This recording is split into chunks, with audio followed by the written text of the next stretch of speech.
It's the Jack and Nick Horror Show.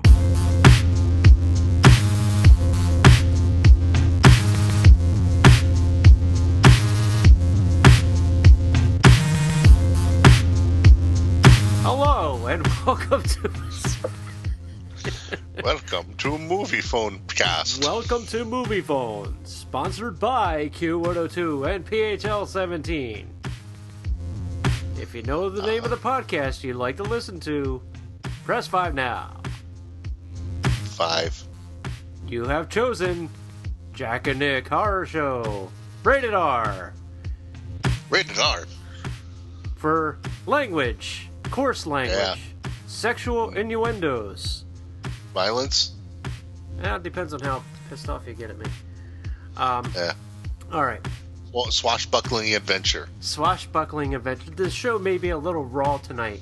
You understand? I got a dog in my chair right now, and he's chill, but he's not going to be chill in about 20 minutes. So midway through our movie of the week, which is The Devil's Advocate, I'm going to try to mute the microphone because he's going to flip out when the other human being that lives here, being my girlfriend, arrives at the home, and then the dog will run down the steps crying like a maniac. So we'll wait for that to happen. That's one thing that's going to happen tonight. That's one thing that may or may not. I might be able to mute tonight. Right.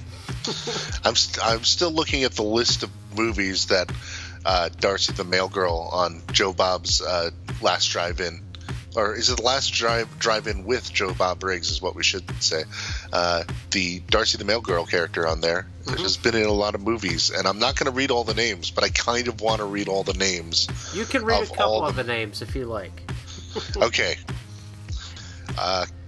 Kinoscoping Dr. Travis. Porn Shoot Massacre. That's a good one. The Cougars in Heat 4. Like, you think that would be made up, right? But it's really the name of it. No, that one's actually a really good movie. I already mentioned this one before we started recording, but I'll mention it again for the people listening at home. Karate Kid XXX, which is not Karate Kid Part 30. It's a porn Karate Kid where she plays Daniel's mother. Not going to make the wax on, wax off joke. Oh man, I wonder who Daniel's mother fucks in that movie. Is it Mr. Miyagi? Like, so he could get into class? Possibly. Like, we can't afford class anymore, so we got to do this. You know, giving out the old handies to the old man. I don't know. I don't know how these movies work because I am raised on the internet and I don't really watch porn movies with a plot. No? No. I don't know if I've ever seen one with a plot. The plotted ones are good. You know why? No. I have no idea why. Do you want me to explain why? Yes, please. Yeah, no, I'm waiting. Okay. I'm just picturing you folding your hands right now. Yeah. Like, please do so. Yep, you just did it now, didn't you? Yes, you made me do it. I did. So the reason that the porn movies of yesteryear, when they have a plot, you know how you watch a movie and you see somebody that may be attractive and you're like, I wonder what they look like naked. You see, that happens in these porn movies that actually have a plot where you're like, I wonder what... Butthole! And then you see everything. And it's Hollywood that way because it's the same as, like, say there's a girl that you knew in school and you're like, man, she's really hot. Really pretty. Never going to have the time of day. But naked! Fucking! Okay, I see it all. This is great. It's the same kind of feeling in a sense. It's more about the build-up rather than just the sex. You know? I'm going to read a few more. And some of these are actual movies. Do you accept that maybe explanation? You want to hear it. I guess. You folded your hands. I mean, I guess. I don't know. Okay. That's why. I don't know that I needed it that bad, but... There's that movie Corruption. I'm telling you, that movie Corruption is really good. Go ahead. Man. Anal overdose. Pure anal pleasure. Shadows of Los Angeles, which is just not actually porn. Oh. And here, Witchcraft 15, Blood Rose. In case you ever saw one of the Witchcraft movies, There are now 15 at least. I She think was in there's one more of them. than that. Yeah. I think actually, yeah, we rediscovered it a couple of years ago, and there was like at least 17. Probably, Lord knows they're probably up to 22 now. Witchcraft 22. We were going to do a Jack and Nick cover all witchcraft movies podcast. That'd be great. No, it wouldn't be, because it would be like an 8-hour show. And Puppet Master Axis Termination is probably one that people have actually seen, right? Mm-hmm. Of course. Same cannot be said for Toxic Tutu. The thing about her is that that girl works her ass off on Twitter. My gosh. Yeah. That girl is working does. her ass off, and she knows her horror, so she's a good person. Right. And all this happened because I was wondering, like, how old she was, because she says she's got a son, but she doesn't look that old. Yep. But she is in between my age and your age. So there you go. You know Chris Jericho, right? Of course I know Chris Jericho. Okay. So he The has, wrestler. He has, the wrestler for the people at home. Yes. He has a podcast where he just interviewed Joe Bob Briggs. And yeah, I know his podcast. I've listened to it a lot. I have not heard that one yet, though. Yeah. Well, there's something cool and that they discussed about the show when they were all set to do the 24-hour marathon last summer in June.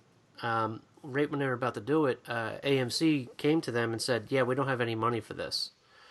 So Joe Bob was going to say, "All right, fuck it, we're done. We ain't doing it."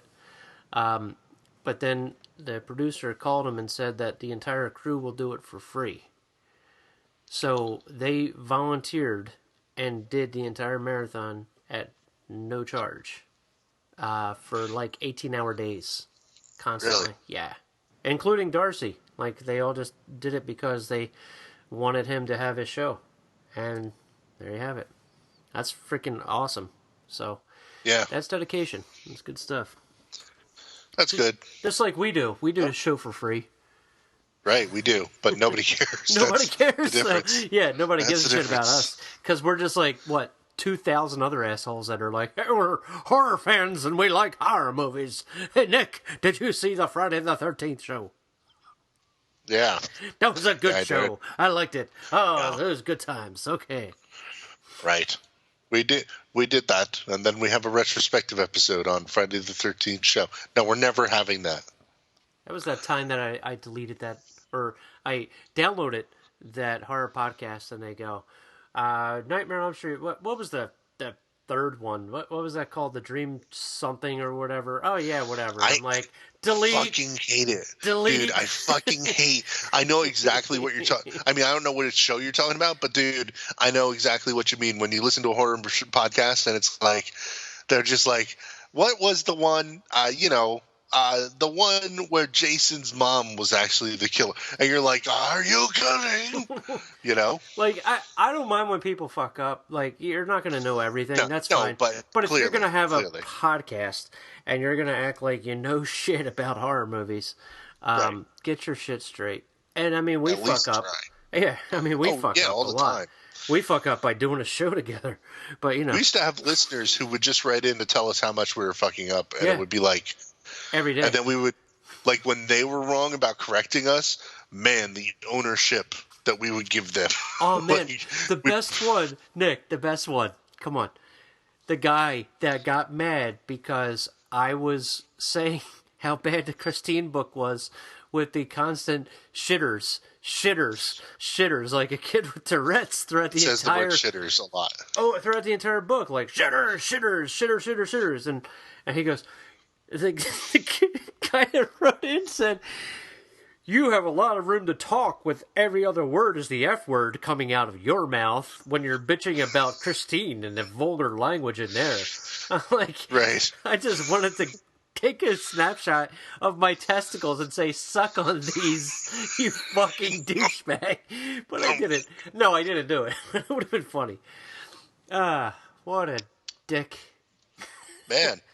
So hi. let's go over what actually. We got Now that we've been talking for 10 minutes, let's talk about what we're actually talking about We here talked tonight about on this porn, podcast. Last Drive-In, Joe Bob, Jericho, my balls, cursing, shitters, and porn. Right. Yeah, okay. I think we said porn twice, but that's fine. It's okay. There's always room for porn. It's We like did J-Lo. talk about porn twice. So we're talking about religion. Okay. Religion tonight. Yes, religion. Nick, does And, that mean the I'm going to have movie- to get the pipe organs and play Brother Jack? No. Okay. Fucking Devil's Advocate is Devil's the movie we're going to be talking about Advocate. tonight. Devil's Advocate. That's a very, Because it's very... yeah, it's a very religious... It's religious. Yeah, Whenever you but think it's the a word- different kind of religious. Whenever you think religious, you think it's about Jesus, you know? But it's not. When you're talking about horror. Well, because... I mean, it's not just that. It's also like the...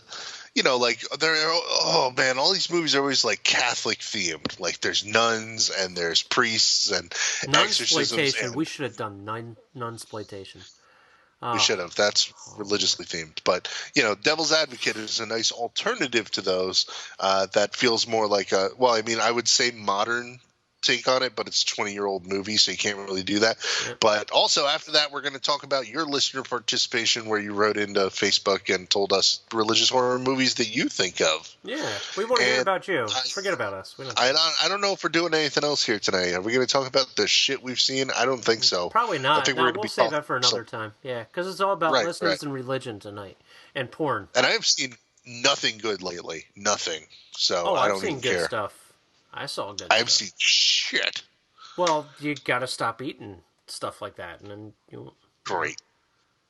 You're So let's talk about the movie. Which... Oh, The Devil's Advocate? Yeah, let's do it. Who's in that again? This is where people delete the show. Al Pacino. Al Pacino. Frappuccino. Keanu Reeves. Rappuccino, Al Pacino. That's funny. People always accuse Dennis Leary of stealing material, and yet Adam Sandler stole material for that terrible Jack and Jill movie or whatever it was with the Al Pacino Dunkin' Donuts. They stole it from Dennis Leary. But anyway, hey, movie of the week.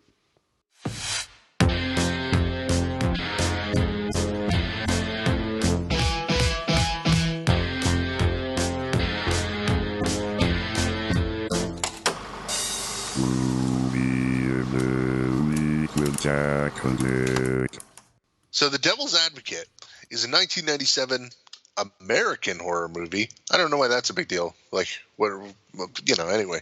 Anyway, it's a horror movie, and it stars Al Pacino, Keanu Reeves, Charlize Theron, Jeffrey Jones is in it. Everybody loves that, child molester. Craig T. Nelson has a small role, and a few other people. Now, this movie, if you never saw it, and you're like, what the hell's The Devil's Advocate? I've never heard of it. And check all your streaming services. It's normally on either Amazon Prime or Netflix or something. Go watch it.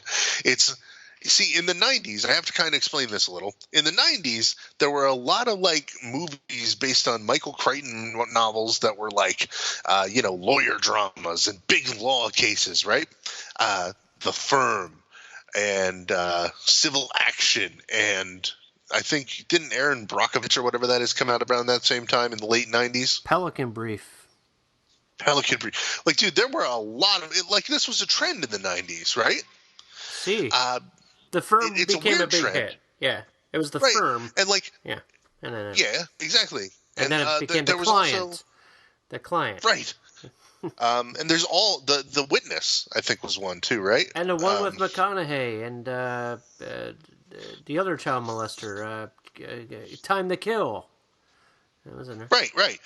This was the thing in the 90s, other than, for some reason, also disaster movies with, like, one-word titles, like Volcano were also really big. But anyway, this law movie in particular was a horror movie, and it's a supernatural horror movie where Keanu Reeves plays a small-town country lawyer who's really good at getting people off of their crimes and stuff, right?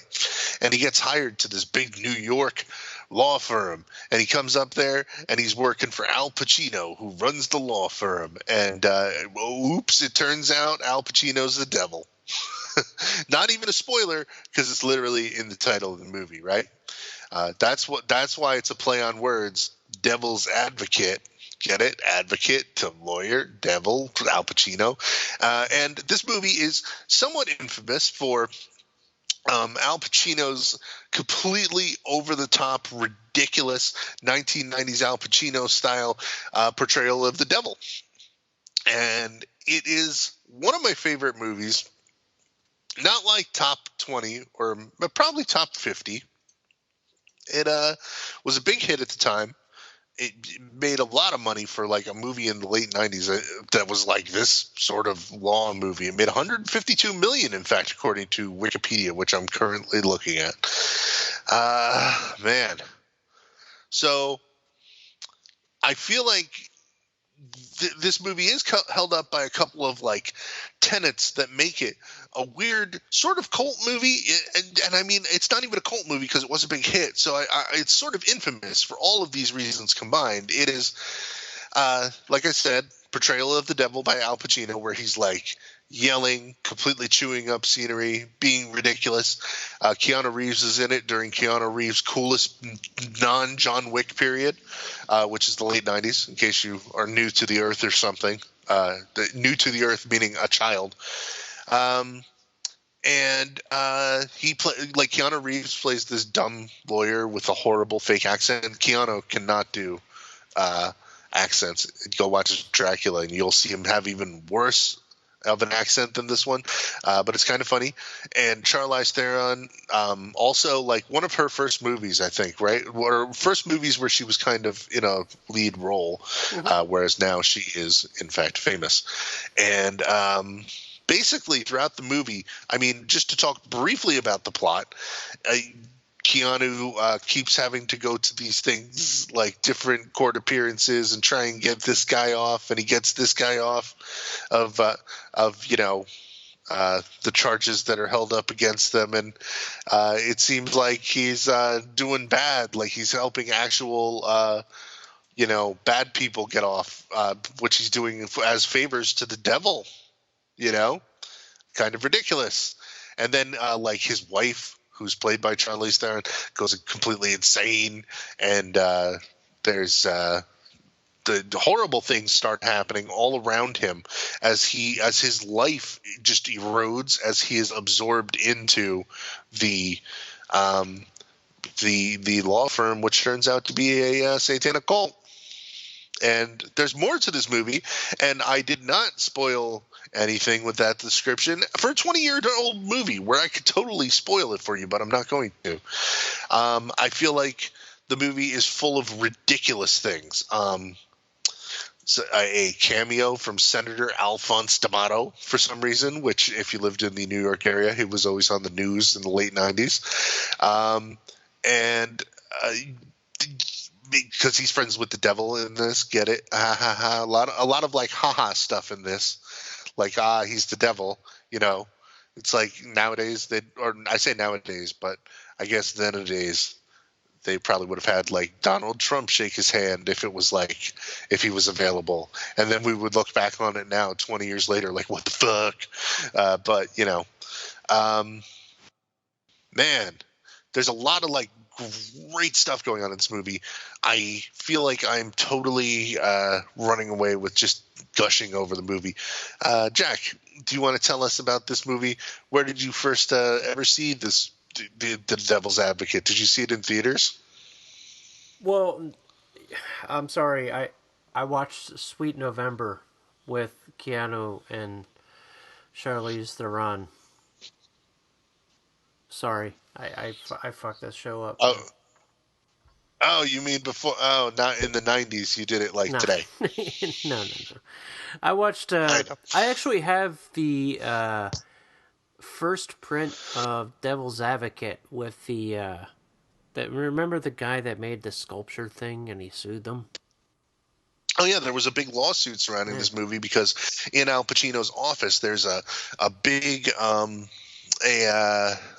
like a giant sculpture. This is like a flat wall with these bodies coming out of it, and it basically looks like people writhing in hell. Mm-hmm. And of course, at some hallucinatory point in the movie, those bodies come alive and are having a giant violent orgy or something, right? Yeah. And the dude who made that sculpture was like, that shouldn't have been in this movie like that. And he didn't say anything until after the release of the DVD. Or it didn't come to to court until then, and I actually still have that very copy in my possession. I don't know how much it's worth, but it's worth money. I know. Anyway, that's the first time I saw it. It was on DVD because I didn't get to see it in the theater because the girlfriend I had at the time was not a big horror person, nor did she want to watch a movie about the devil. And I'm like, look, it's Al Pacino, you know. Her brother saw it, and he was like, oh, he sounded like Pacino. You gotta see it. It's so good. You gotta see Pacino. I really, really like the movie a lot. It's not like, one that I have to go to all the time, but it's when I watch it, it's fun. It's a long movie too, but the cool thing about it is it doesn't stop. It's not a boring movie at all. Like every single scene, there's something happening. You gotta admit, that's true. And even when it's just like courtroom stuff, it's really good. Like Keanu really is good in the movie too. So yeah, as far as the film itself, yeah, it's definitely it's one that doesn't get talked about much either. And Nick, I'm glad you brought it up for the show because you never really hear people talking about Devil's Advocate these days.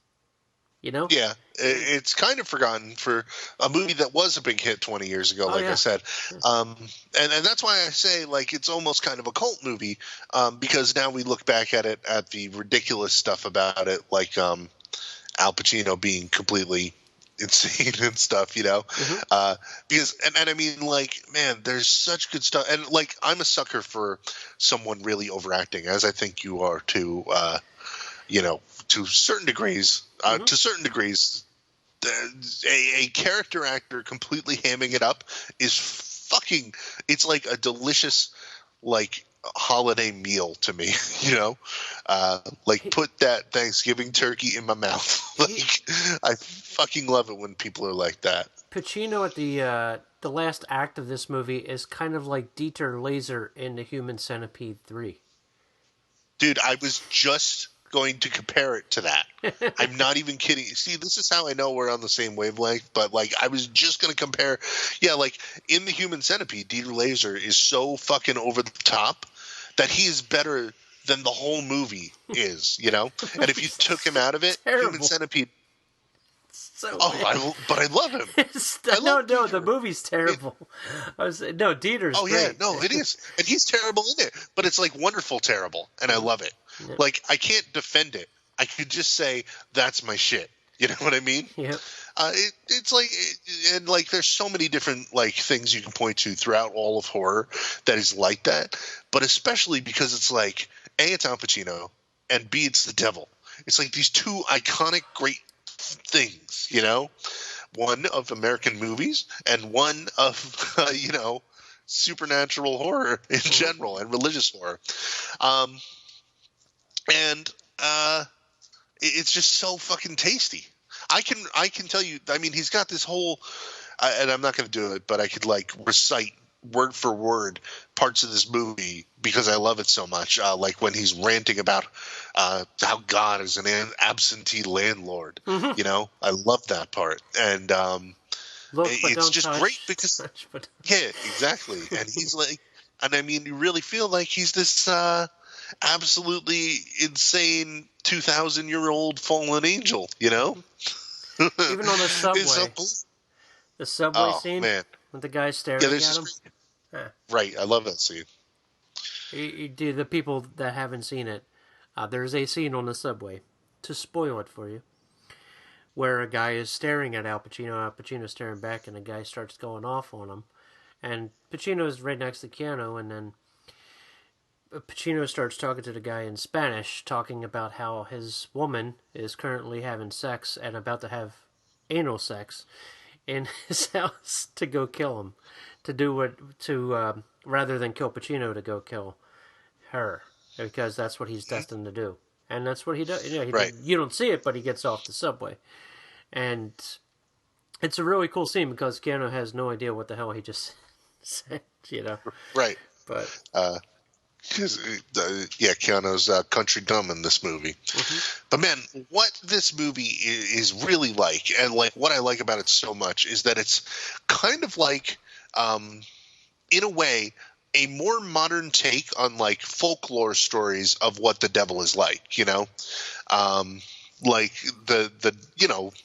the stories about like the devil coming to fiddle, and if you can outfiddle the devil, you'll get his golden the fiddle, or things like Dante's what do you call it, the Divine Comedy, Dante's Inferno, not the movie from also 1997, but that it's that sort of.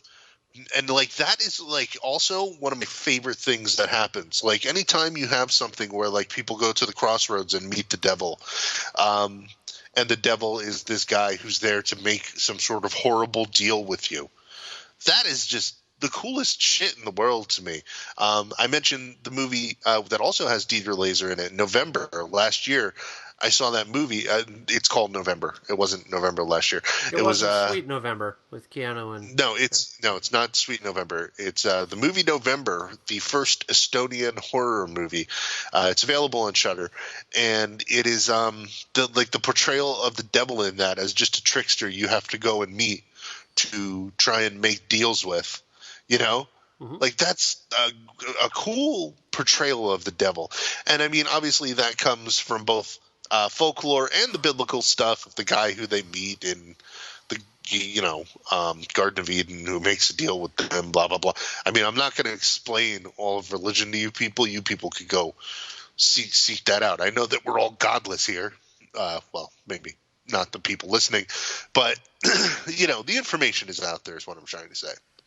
And I feel like really, like, for as big a character as the devil is, it's not often that the devil is actually a character in modern horror movies, nor is he portrayed this well, where he is the guy who's like a full-fledged character, like sometimes you'll see the devil in a horror movie and it'll just be like a straight up monster, or a guy who's here looking to find a wife so that he could have his Antichrist birth come out of her or something. That happens in movies sometimes. I think that even happens in this movie. But the point is, it's much more one-dimensional in many movies that portray the devil, and not just many movies, many stories where the devil is almost like like a Dracula, like just some sort of alien monster. Whereas here, again, he's just a mighty fucking character, and it's pretty cool to see him do these horrible things, and it still serves as that sort of like weird folklorish cautionary tale. Like, you shouldn't be making deals with the devil, kids. And I love it. I love this movie, and I'm loving it more as I even talk about it. But it's man, and I think it was a movie that when I first saw it, I actually saw it in the theater. And when you're like a teenager, you're going to see movies in the theater all the time. But this one really surprised me at the time how much I liked it, and it just has always stuck with me. Also, much like the movies we were talking about earlier, in the opening bit, choice nudity in this movie for sure. That I was a teenager when it came out, so that was had an influence on me. I'm just saying. You'll see a lot of Charlie the Ron and was it Connie Nielsen in this? If that's your thing. There ain't too much man nudity in this. There's none, actually. No, you're wrong. There's a peni in this movie. There is friend. Where? I didn't see no dick. A blurry peni in this movie. Blurry doesn't count. In what, the sculpture? Look, please. No, in the part. Well, I'm not going to break it down for you on the show. I'll tell you later. No, I'm not. You like fine, I'm going to break it down for you on the show. There's a dick in the part where Keanu and Charlize Theron are like they're like painting their apartment, their nice townhouse they moved into. Okay, and she kind of goes down on him. Except I don't know if it's actually him or not, but you can kind of see a dick in that scene. Really? And I don't know if that's true in the modern releases, but it was definitely true in the old VHS I had. You can kind of see a blurry dick, unless it's like a blurry inside of the leg. So there you go. There's a dick in this movie. I've watched this movie that many times. So when Charlie Brown goes down on Keanu... All right, fine. I'll look it up on Pornhub and send you the exact second count of where the dick is in the movie.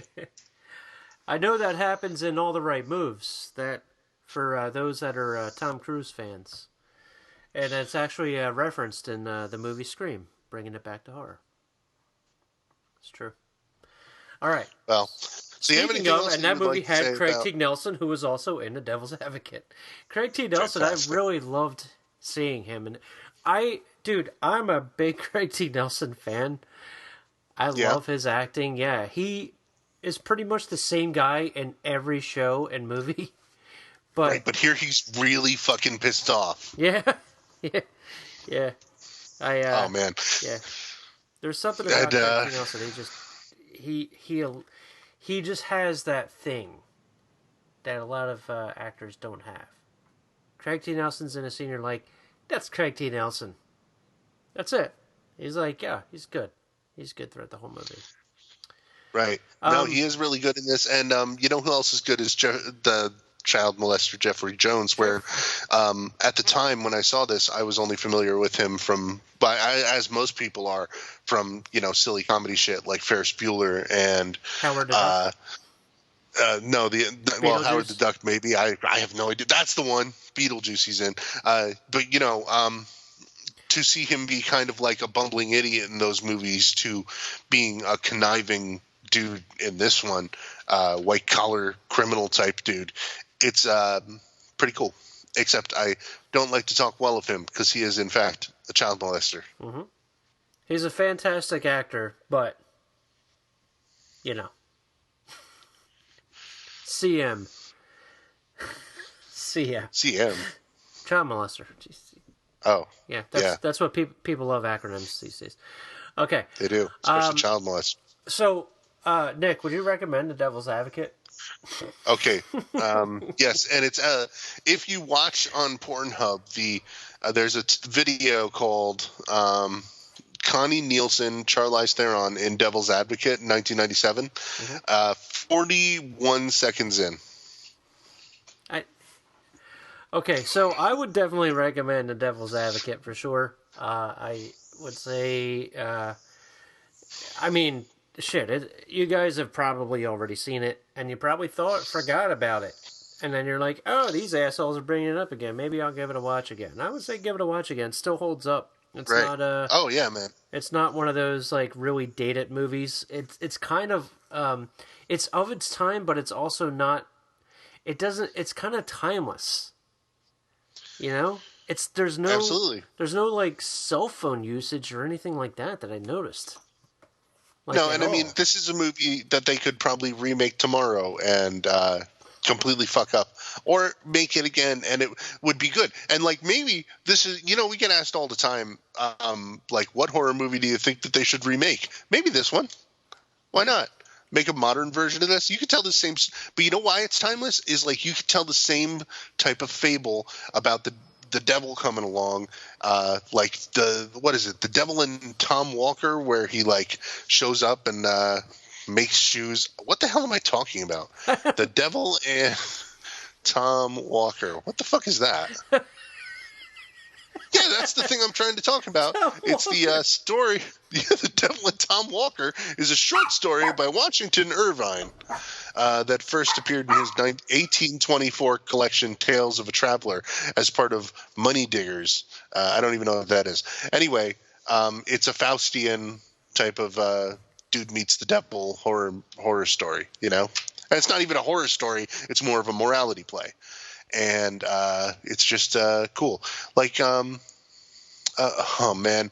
And now I'm like going down the Wikipedia hole as we record. Stop just it! Because I know you're wrangling a dog. It's okay. No. He ran out. He's out of here. Oh, okay. That was the only devil time incarnate he was is even. the devil incarnate is even referred to as Old Scratch in this. How could you not like that? That's a pseudonym for the devil. Anytime the devil is called Old Scratch or Mr. Scratch, I fucking love it. So go for it. I know what movie you love. What? The Devil's Carnival. Not that guy. No, that Devil's Carnival movie. Holy shit. I actually have kind of a cold today, and I can't hit that high note as I make fun of it. So yeah, that movie, kids listening at home, don't watch Devil's Carnival or the sequel, Devil's Carnival 2, which I assume sucks. I have no idea, but don't watch it. First one, real bad. Devils. Sorry. Carnival. No, I can't do it. See? Okay. It is addictive. Okay. When you make fun of it. Okay. So let's go into... man, I just figured out how to share my screen. Oh, I recommend the movie, by the way. Yes. Share your I'm going to share my screen with you and show you where in that movie. See. I don't care. I have my You're own about to learn. I have my own fonts, and it's impressive. I'm good. All right. That doesn't mean it's massive, guys and girls out there. What are we fucking... What are we even talking about? Okay, we're going to talk about other people's religious horror movie picks that are not The Exorcist, things that they like that might just deal with more of the devil.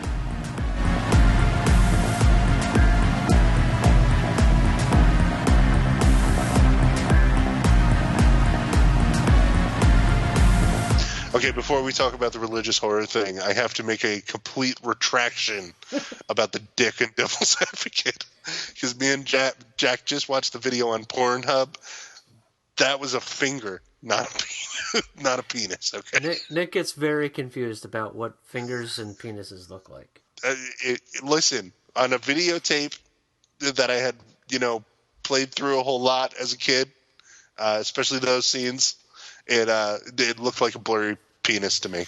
It was low definition before high definition. All right, I was wrong. Publicly stating. Someday I'll release my feature again, but there's a shot in there. The one actor, Sean, is running down the steps with the other actors, and on the last shot, I gave him a hot dog to put him between his pants, so it looks like his dick is sticking out. Nobody ever caught it. He's coming down the steps, and it looks like a flapping dick, dude. It's so funny. And it's like, so if you're looking, yeah, you'll see it when they're all running down the steps. There's. All right, so now we're going to talk about listener participation. If you want to participate, you have to do it either on our Facebook page or our Twitter page at Jack and Nick Show. But we forgot to share it to Twitter again this time because we're ass clowns, so it's only on Facebook, and we have a couple of responses. We'll get there. Don't worry, guys. Don't worry. Okay, here we go. First person is the wonderful, talented, beautiful D.A. Cheney. She says, "Does devil count?" Always liked the message. Of course it does. That if the devil was real, it meant so was the opposite. May be far too tame for your taste, but it is one of my faves, and I thought of, how about the Prophecy series? Walken was great. Well, first, let's talk about Devil. Did you ever see Devil? Is that the one in the elevator?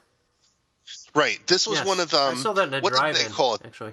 Yeah, it was called The Night Chronicles. A couple of movies were going to be released that were all written by M. Night Shyamalan.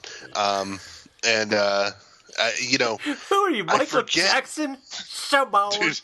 Dude, no, I can't get Shyamalan. it right. I don't care. Shyamalan. I came close. Say Shyamalan. There you go. You did it. I said it. I said it fast. There you go. So anyway, and I think another one of them was going to be The Visit, but he ended up directing that one, and it was I don't know whatever happened with The Night Chronicles, but Devil was a movie that actually got made, and it's about these people who get stuck in an elevator, but one of them's the devil, right? Mm-hmm. And it was decent. It was another one of those like small morality play type of person meets the devil and has to deal with this problem. And I enjoy those type of movies. So yes, I did actually enjoy that movie, although it is pretty tame and not the greatest movie, but I liked it. It felt very. I want to say like not discounting it, but it felt very TV movie of the week. yeah, As well, like it felt like maybe a cable movie that they released in theaters. Does that make sense? Maybe sort of. I mean, it's neat, but then once it's over, you're like, okay, And then when not Tom Hardy, not Tom Hardy's in it as well. Well, actually, there's a lot of weren't there like a couple of people who became famous after this movie, or at least varying degrees of famous? Like the old lady was in something else. She was in other stuff. Tell me who she is. You probably know. I can't remember her name. Ah, fuck. She was in something else that was important, and I think I know that goofy dude was the one from Super Troopers was wasn't he Christina Hedrick's husband or some shit? I don't know. I don't maybe know. these people weren't famous. Maybe I imagined that they were more famous. You know who directed that, by the way? Who? The Daddle brothers, who made what is it? Quarantine and As Above, So Below. Right. And As Above, So Below. I like Quarantine remake. I can't like because I like the original better. Rec 2, yeah, but As Above, So Below, I really enjoyed it. Yeah, I should actually say the name. That's a religious horror the original movie. Was Wreck. So. Oof, that movie's so good. Yeah, you know what? Sure. Yes. Has religious elements in it. It has so much to definitely. it. It's very Blind Dead-ish towards the last half, and there's a lot to it. It's cool. I really enjoyed that movie. I think that's their best movie, actually. Okay, and the other thing that she mentioned is the Prophecy series with Christopher Walken. You know what? That's a series I haven't watched yet. I haven't seen any of them. Any of them. I've been saving them for like a marathon, but I just always forget to watch them. I always get that mixed up with Warlock for some reason too. Me too, dude. Especially when I was a kid and it used to be in the video store at the local grocery store. Yep. Prophecy and Warlock. I think were the box covers similar. What was it about them that was like so similar? And I agree with you entirely. But anyway, I have not seen. I couldn't tell you which Prophecy movies I have seen. I've seen the one that's like the bear creatures in 1979 or 80. That one's awesome. Prophecy. It's just called Prophecy. It's one of my first horror movies I saw. Not related to this, or no, I have no idea. No, it's a creature movie. Creature in the Woods. Well, creatures. Fun. Regardless, I saw some of the Prophecy movies. I don't remember which. They blend together in my brain. So somebody gets fucked up in a sleeping bag in that movie in Prophecy, and I was afraid of camping when I was younger. So anyway, thank you very much, DA. Cole, I don't know, Antonovich, whatever. Sorry, I don't know, whatever. He wrote, D.A. Cheney, if you're talking about Devil from 2010, I love that movie too. We covered that in my podcast, plug, the Joe Blow Horror Show, episode 17. Check it out. So if you people want to listen to Joe Blow instead of us, go right ahead. Right. You're welcome, Cole. Joe Blow. Hang on. I'm gonna You're welcome. Antonovich. There you go. I think I got it right. Let me know, Cole. All right. Some asshole named Sean Kelly Jr. says, I love Frailty. A lot of movies... No, Sean Kelly's not an asshole. I love Frailty. A lot of movies deal with religious monsters, but lack when it comes to dealing with and presenting religious themes. I think Frailty balances this quite well. He is correct. Nick, have you seen Frailty? I have no idea. Which one's Frailty? That's the one that Bill Paxton directed with Matthew McConaughey. Powers Booth. Bill Paxton's the father that tells his kids that there are demons and they have to kill them. And then the one This brother, sounds familiar. the one brother kills himself, and then McConaughey is sitting there with Powers Booth giving the interview, kind of like Kevin Spacey in The Usual Suspects. And he's like, "Hey, Powers, there's demon people out there. That's what my dad said. I gotta go kill him. I gotta go kill him." Oh yeah, dude. No, I'm looking at the pictures of it. Totally saw this movie. It's a good Can't fucking remember movie. it. That's Can't weird. remember it at all. Really? But you know what? It's really I watched it during my college years, where I don't know what else to blame other than I was in college. Nick, maybe we're drunk. Yeah, Maybe that could have happened at any point. But I mean, there's this one shot on the IMDb page of Bill Paxton holding an axe in a like. It looks like a barn with like light coming in behind him, and I'm like, oh yeah, I saw this fucking movie. Don't remember it at all, but apparently I've seen it. And even the thing you said about the demons, I think that I remember that. So I totally remember nothing about this movie. I think you should watch it. But yeah, I saw it. I think you should take your shirt off and watch it. Like Oh my God. Matthew McConaughey takes the shirt off, watches movies. Why? He plays the bongos.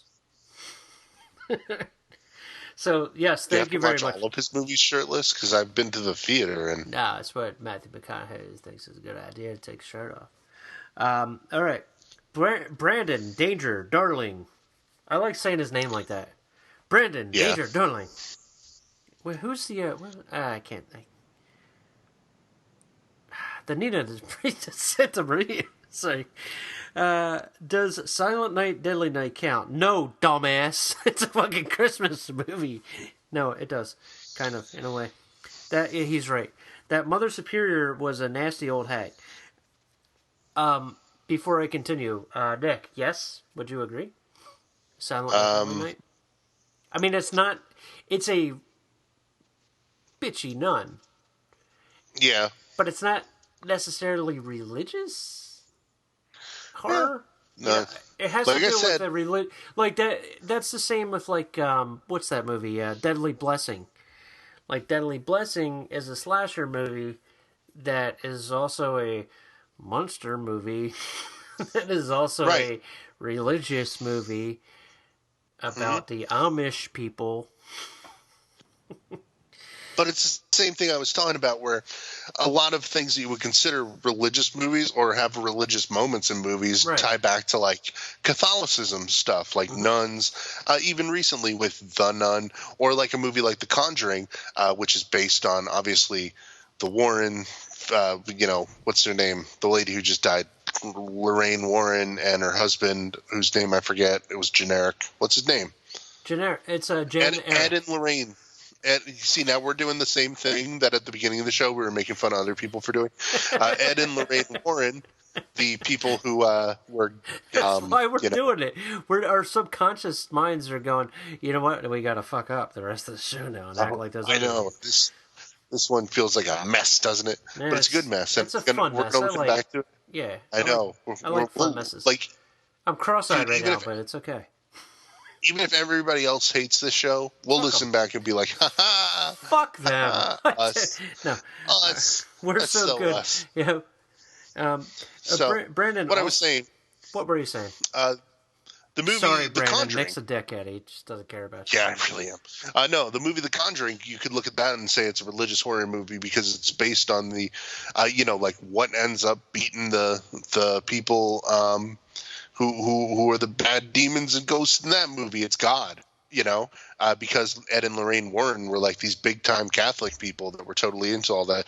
I just realized the window behind me is completely open, and anybody who was walking past or driving past could have seen me looking at that porn on my giant computer monitor. Wow. Yep. Man. So anyway, yeah, The Conjuring. They're like, why is he looking at a finger? Right. Why is he freeze framing on that finger over and over again? But that's how you can normally see the religious elements in movies are more like, they use it in the big exorcism scene or something, and it's not really. It doesn't tie back to, as Sean pointed out, dealing with a religious theme or the plays on morality that you get when you're dealing with the devil. Not that I'm saying Brandon made a bad choice. Well, he has another one. Oh, yeah, he does? He does. He said, I also really enjoyed Prom Night 4, even though it is corny as hell. That movie's fucking excellent. No, for real. Prom Night 4, I'll explain this to the people that need to know.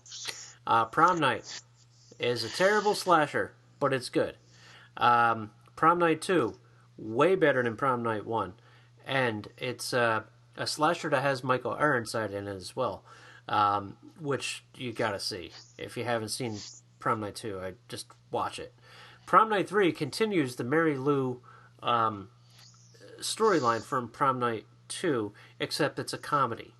It's like a romantic comedy with a little bit of horror elements, not much. And then Prom Night 4 brings it back to slasher, but it's like cheesy, hardcore slasher about a priest that kills wrongdoers on prom night. So it's quite good. Mm-hmm. It's quite good. Oh, it's dude, I really like it. And it's one of those, it's kind of like Slumber Party Massacre. Couples go back to the house after the prom to bang, and then priest is around to kill them. So, it's fun. Okay. All right. Joseph, I'm going to say full names, and if you don't like it, tough. Joseph Charlesworth says, IDK, I know what it means, I don't know, if it qualifies as a horror movie, but how about Mother? Mother! Does he mean the one with Jennifer Lawrence? from a couple of years? Yeah. I haven't seen it. Oh, I thought he was talking. Oh, the one Mother. Yeah, I was thinking of the movie Mama, which was not religious whatsoever. But yeah, Mother was actually supposed to be a semi-religious allegory for the planet Earth, according to the interpretations I had read and confirmation from Darren Aronofsky. So she was yes, Mother but Earth I never and actually saw everybody it. was fucking with her. Yes. Right, exactly. And I never, but it's also supposed to be about religion because her husband's supposed to represent what religion does and how people follow religion instead of Mother Earth or something. I don't really know because I didn't see the movie. I just read a synopsis of it because I was like, or read a synopsis of the interpretation because I was like, I really don't want to watch this movie. Just tell me the themes of it, and then I will care or not care. And I did not care after I read that. Well, goddamn, here we go. Seth Weaver. Thank you, by the way, Joseph, and Sean, and Brandon, and D.A., and Cole. All right. Seth, get ready. Here we go. We're going to have to do this one by one. Is it a list? It's 1, 2, 3, 4, 5, 6, 7, 8, 9, 10, 11 movies. My God. Okay. Seth Weaver. Seth Asshole Weaver. No, I'm kidding. All right. Seth, I'm kidding. You're not an asshole. Sean Kelly is. No, I'm kidding. Neither is he. I am. All right. His first choice is The Wicker Man. I am a big fan of The Wicker Man. Not the Nicolas Cage remake bullshit. Not that one. The first one. The original. Nick, you see it? I have not seen all of the original Wicker Man. You're missing the best part, the end of it. Okay. I've seen it. I enjoy it quite a bit. I was just talking to somebody about this yesterday, as a matter of fact. It's one of those movies that I first saw on DVD years and years ago. Like, shit. Must have been like when I first got my very first DVD player. I bought it at Kmart for $11. And I was not disappointed. Then later on, I saw it in the theater at AFI, and that was fun.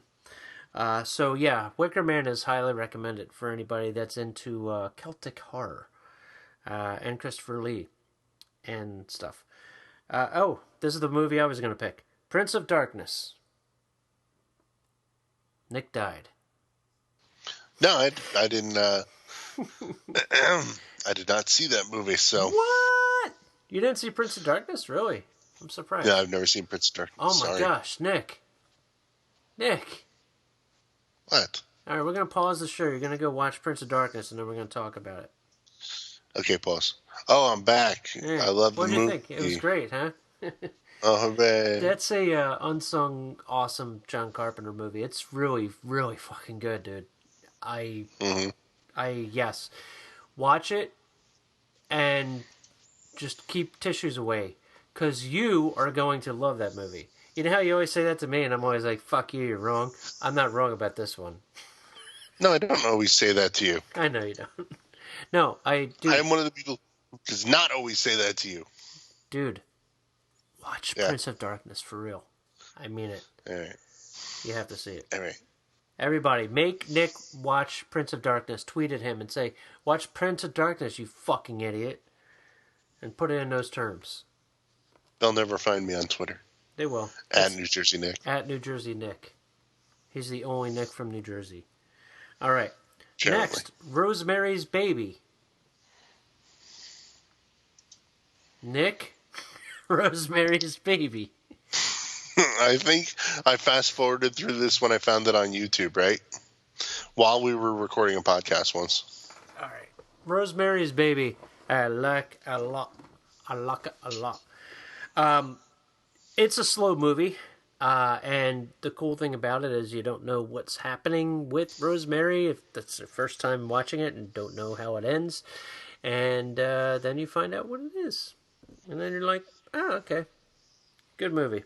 It's a 40-year-old movie. We can tell them, you know, now we don't what have happened. to. There might be that one. I absolutely know. There might be that one horror fan that's probably like maybe 12 or 13 that's listening to us in his or her bedroom, and the parents are down the hall, but they don't know that their son or daughter is listening to us like talk about like porn and stuff. So they're like, oh, what's this Rosemary? And then it could be that person's favorite movie that we've ruined on this podcast because we mentioned the end. Okay, next, Hereditary. We've talked about that movie on this show. You've seen that one, Nick. Yes, that is actually a movie that I saw that you didn't, and then you finally caught up to me like 6 months later. I have to mention that. Yes, it's good. we've covered it already. Yeah. All right, Safe Haven VHS 2. That's a damn good one. Remember Safe Haven? Yeah, that is. Oh yeah, no, absolutely. Safe Haven is part of the anthology movie VHS 2, which is just coming on to Shudder this month. Once again, we shill for Shudder, even though they don't pass. But VHS 2, one of the best horror movies of the whole decade. I absolutely love it, and especially that segment, Safe Haven, is one of the greatest goddamn things in the world. Yes. Mandy. We've talked about Mandy. That's her #1 movie of the last year. So, yes, I agree. Mandy's a good one. Suspiria. Mm-hmm. I assume the OG. I love the OG. Nick, not a huge fan of the OG. Nope. But we both liked, but thought it was rather long. Suspiria remake. There you have it. Inferno. Man, you're speaking my language, Seth. You're speaking my language. You're speaking my language. Inferno is one of the most beautiful Dario Argento movies, next to Suspiria. It is very blue, purple, and red, and it has lots of cats in it.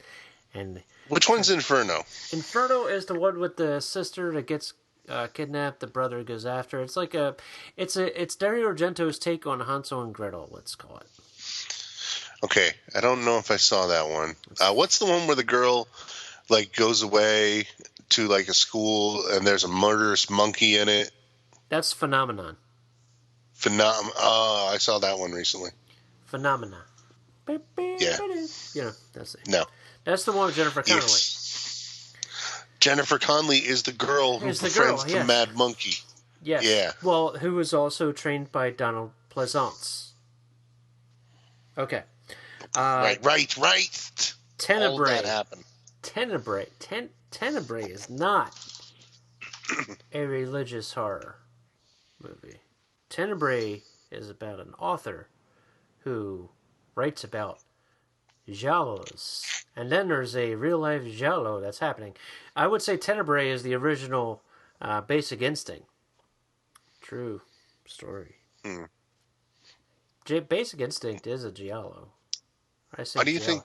Giallo. I wish he was here now to answer, but why do you think he would say it was I don't know. religious? Maybe he's getting it confused with Mother of Tears because that's the third in the Mother trilogy of Suspiria and Inferno.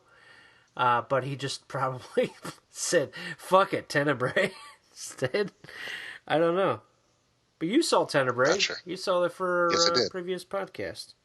Ain't no Yeah, that's why religion I'm in like confused. But that. But he also rounds it off with Possession. Possession. That's the one with Sam Neill, right, Isabella Johnny, with Carlo Rambaldi's Creature. So that one is wait, wasn't that? Wait, is it that one, or was that there was another movie called Possession a couple of years ago? Maybe he's The talking one about with the Jeffrey Dean Morgan. That one. the one that's based on Jewish folklore. That's maybe the one he's talking. Wasn't that called the, Possession as well? That one's called The Possession. So if it's the a Johnny one, not really her. That's not religious, but the Possession. Yeah, that one is, and that one sucked. Yeah, it sucks. I think the premise was strong. Premise I was recall strong. saying at the time when I saw it, But then they, because it was based on a different folklore thing. Yeah, and then it became the most generic shit in the world. Yeah. I can't stand supernatural horror movies for exactly that reason. For the They become genericness, yeah. like all. Yeah, they're just like when you look back on, like, how many generic supernatural horror movies have we watched over the past 8 years? Like, maybe literally around 150 to 200, maybe. And I'm not even saying our combined total. I'm saying the ones that overlap in that we both saw, right? And so many of them have like very similar jump scares and stuff that they all blend together, especially plot structure and stuff, where it's always like the family goes and they move to a new place or go to a new house or go to an old house, or it's always like the same shit over and over again.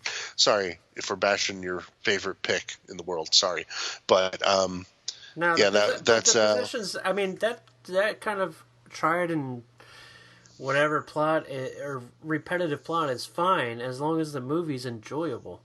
yeah. It's like I like that shit where a family goes to the house and then there's weird shit that happens, and then when shit gets out, like, dude, Amityville 2, oh my gosh, I want to make love to that movie. It's fucking wonderful. It's better than Amityville 1, but it's kind of perverted and disgusting as well because there's a lot of incest in it. But whatever. Yeah, this happens in those movies for some reason. So thank you very much, Seth Weaver. Thanks for writing in, regardless. John, and a lot of the movies he mentioned are actually. Sorry, I just want to mention too. Yeah. They're more like a sort of like that folk horror subgenre. Yeah. Which is especially topical right now because there's that movie Midsommar coming out this year, which is by the guy who made Hereditary, which I believe he even calls Hereditary a folk horror movie. So maybe he'd probably agree with me. No, I think he was just drunk and they said, "What do you think of Hereditary?" And he said, "It's a fucking horror movie." That's what he said. Okay. John. No, that was a different. John Gustafson. What the hell? What movie is that character from? What movie? The last name, Gustafson. What is that? No fucking idea. Oh, isn't it, No. I'm gonna find out, John. John probably knows that. He's like, if that motherfucker mentions that on the show, I'm gonna kick him in the ass. I was thinking Planes, Trains, and Automobiles with the No Griffith, but whatever. Okay. John says Apostle. Yeah, that was that made for. Well, it wasn't made for a Netflix movie. It was a movie on Netflix last year. I didn't think. Yeah, it was. Once again, kind of more of a folklore horror movie, but also definitely religious. Just not the religious you'd expect it to be. But totally, it's a movie. All right. That's literally all I have to say about it. Sorry. Stigmata. It's a movie. Now, Stigmata is kind of similar to Devil's Advocate, and it came out around the same time, and it kind of made a splash at the time, and then nothing. And I remember not liking this one when I saw it in the theater. I don't remember But much about it, honestly. yeah, it's kind of hard to remember, but it's definitely got that late '90s, early Double O's feel, and it definitely had religious stuff in it. Like, there's not a lot I could say about it. A, because I don't remember, and B, because it wasn't memorable. So Right. Well, he also. Sorry. That's okay. Sorry, John. The Witch. The Witch. We've covered The Witch on the show, and The Witch is probably one of the best movies of the decade, for real. Probably, absolutely. Again, deals with folklore, but also that movie's notable for the religion in it, because the religion just does nothing against the supernatural powers that they meet up against, and it's kind of beautiful in that way. So I love that. You know I do. Mm-hmm. The next Because I'm two, an awful person. one of which I've only seen parts of, not fully, and the other one we have already mentioned. So the one we've already mentioned is The Prophecy, the first one, he says. That's the walking one. And the other one is Ninth Gate, with Mr. Jonathan Yoshinobu Depp. Yeah. Do you know I hate that movie? No, I don't. You really don't? I feel like this has to come up. I know I lost. I don't know what happened there. You But just made no, half man. of our listeners vomit in our cars. I know. They're all clearing no, their I throats totally- right now, too. You know that, right? I know. Everybody's getting sick by proxy, but no, I totally dislike that movie. I think it's the most boring fucking movie in the world. And it is, again, one of those late 90s, early double aughts movies that I think it came out in 99. I just can't fucking watch it whatsoever. I don't like it. It's okay. Maybe we should talk about what it's got going on in it, if you care, or something. No? I don't heard know. that it's like a cobbled together mess of a movie. Yeah, it really is. Okay. Some people I'm not really knocking it. fucking I love just it, haven't but seen it. I'm just. I'll knock it. I've I seen don't parts like of it. it, and that doesn't count. Because I'm just like, not in the mood. You ever get that? You know, you're like, Prince of Yeah, Darkness. I got though. that when I was watching. That's the what's one that? thing we got out of this show is that you really need to watch Prince of Darkness, Nick. Like, Okay. I mean it. That, and there's no dick in Devil's Advocate. It's There's a no finger. dick in Prince of Darkness, so I can tell you that. But Nick, What's next? everything we've already mentioned, but I'm going to give the names and what their picks are. We have Ulysses William, who says Mother, The Witch, and Rosemary's Baby. Rosemary's Baby. Yeah, we've mentioned them, but I'm gonna. Right. And Diane Marie Upchurch, she also says The Witch as well. Definitely agree with The Witch. I can't get enough of The Witch. It's a movie that I think we should, like, when you have on, you know, the thing that you're excited about with the year end this year. Mm-hmm. If that's not on your lists, fuck you. It might not be. You never know. No. The thing that Jack's mentioning is and I'm going to mention it every episode this year because I totally am jacked for it. It is goddamn, the end of the year show, the best of the year, followed by we're going to have the best of the decade, where we do our top 10, bottom 5 of the decade. Will The Witch make it on both of our lists? Or will we see so many good movies this year that The Witch gets knocked off? What will happen? You never know. One movie I do want to mention that is not on this list is Bad Dreams. Have you seen Bad Dreams, Nick? I don't think I have. What is it? Well, speaking of Shudder, it's currently streaming on Shudder. Bad Good Dreams. old Shudder. Good old Shudder, yeah. Bad Dreams came out in 1988. it starred Jennifer Rubin and also Richard Lynch and what's his name? Chainsaw. Dean something Cameron. Dean Cameron? Dean Cameron. Don't know. Chainsaw from Summer School. Oh, and Bruce Abbott from Reanimator. It's a movie where there is a cult leader played by Richard Lynch who brings his entire cult into his house and sets them all on fire, including himself. And then Jennifer Rubin is she survives the burning down the house cult thing, and then the spirit of Richard Lynch attacks her and other patients in a mental hospital that she is partaking in, and it's a slasher movie, a supernatural slasher that has a good cast, a lot of gore, and a fun little movie. So that's one. That's your Jack recommendation for religious horror. That's cool.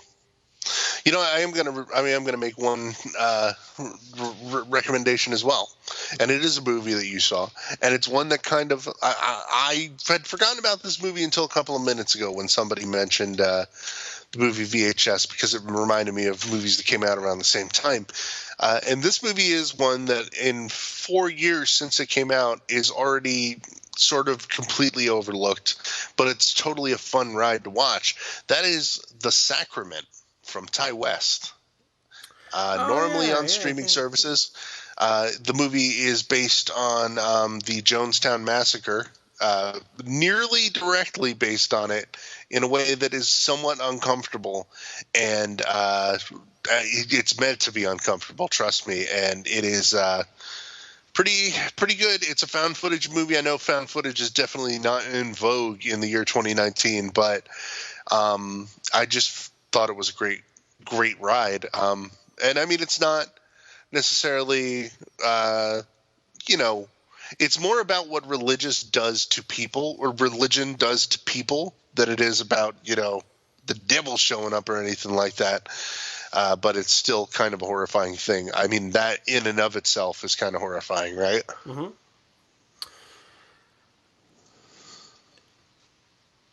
Oh, okay. So that's it, man. I'm good. I'm good. I have mentioned everything I could possibly mention this episode. Yep. I mean, there's tons more. We can go on for fucking days with religious horror, but we're not going to.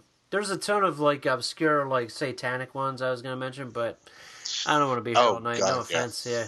And then people would start searching for them and shit, and then a lot of them are foreign, and we'll get to it later. If you want to know them, you can ask me on Twitter at Jacob K. Changed it 999. And you are. Do you want to tell the story about why you changed it? No, just in case somebody listens. So funny. So anyway. So it's an upside down 666, if you could figure that out. All right. Nick, what are we doing next time? Oh, we have no idea. Yeah, we have no idea. We're going to find out later. No idea. We're fucking idiots. All right, but yes, thank you very much for listening to our wonderful horror show.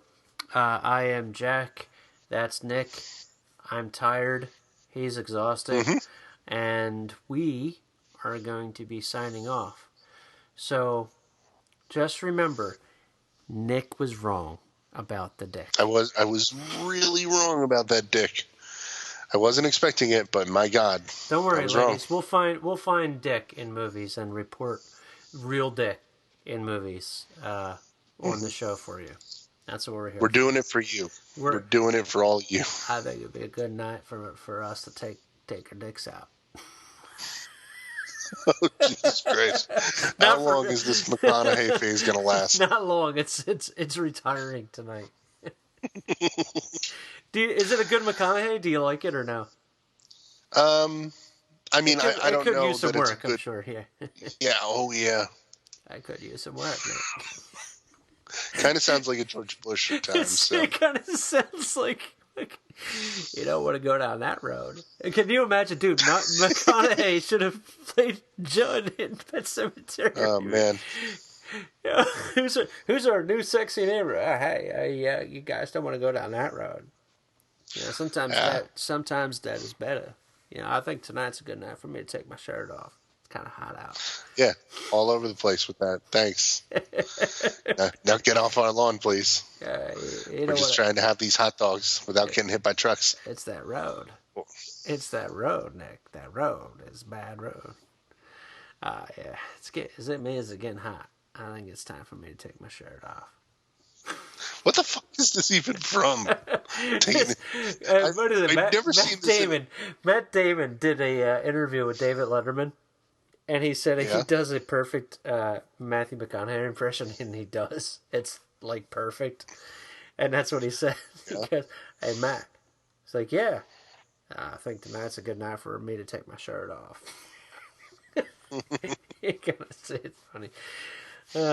Anyway. All right, so we'll go down the dick road next time, ladies. Next episode is going to be all about the dick. Not really. You know why? Why are you even mentioning? Dude, dicks people laugh at. They do. They like dicks. They complain about dicks. Yeah. So. Well, I mean, it's kind of a funny thing. It is. Yeah, it's a dick. Anyway, all right. I'm getting out of here. I gotta sleep. We're talking about dick. All right. Good night. Thank you for listening to our show and stuff. For real. Or for fake, if you want to fake it, it's okay. You can pretend to like us. Or, whatever. People do. Maybe. Good night. Good night. You're gonna dream about McConaughey tonight. No, I hope not. That's fucked up. Do you want me to do, I haven't seen True Detective yet. It's fucking phenomenal, dude. I know, I gotta watch it, but I can do Woody. Only the first season, though. If you watch past that, I don't know. I can do Woody and McConaughey. So you just True Detective the whole time here? Yeah, the whole time. I'm just gonna reenact True Detective on the next shows. Right. Do you believe in fate? Even less listeners. Do you believe in fate, Mallory? That's my Mickey Nux. Oh. Time is a flat circle. See? That's what you'll be saying soon. Do you believe in fate, Mallory? I believe in fate. Are we still talking? We're still talking, Nick. Oh my God. That's the way nature works. That's why people hate us. I know. It's okay. Because we keep on going. If they're still listening, I feel bad for them. I really do. Is this the time? I'm going to start coughing. Why? No. Is this the man who wrecked the buffet, Daryl? My God. I'm fucking tired. All right, good night. Good night. Good night.